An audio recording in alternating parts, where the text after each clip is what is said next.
I could feel it was going to be a good day at the thrift store, and look, it greeted me with this. Find your happy. Okay. I did not run into Roger, the man, the myth, the legend, to give him his cup back, but I did find this one.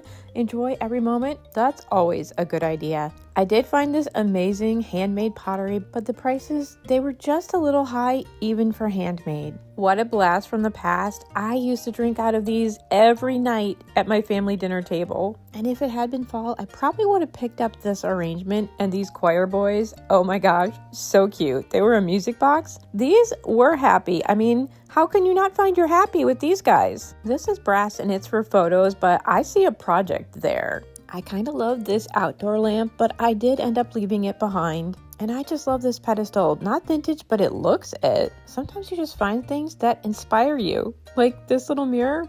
I didn't pick it up, but adorable. This is a newer metal piece from Threshold, and I just love the vibe of it. So into the cart it did go. I often tell you about finding flower arrangements at thrift stores because sometimes you can find some amazing things.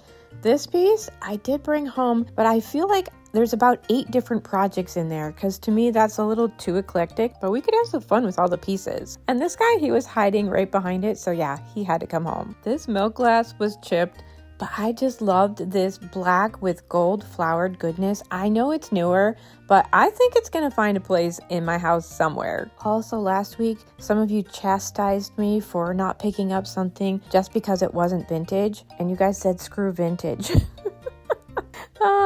So yeah, this one isn't vintage either. I know it's an advent calendar, but we're not going to use it that way. I can't wait to show you what I'm going to do with it. And also not vintage, my favorite find of the day. A blank world, a chalkboard for us to make up our own version of what this world should be like. Kinder and gentler, right? I found my happy in Mickey and this little guy who is kind of cute. Also, this set seriously reminded me of my childhood. There was chocolate, and then I decided I just could not bring 2 pedestal dishes home, and so I had to pick between them. There was whole pottery, but it had a major crack, and I found a few mason jars that are going to appear as just one part of an element for our next Whimsy and Wonder box. If you want to get on the email list for that, hit all the buttons. Ooh, and come back tomorrow. We'll have more vintage goodness.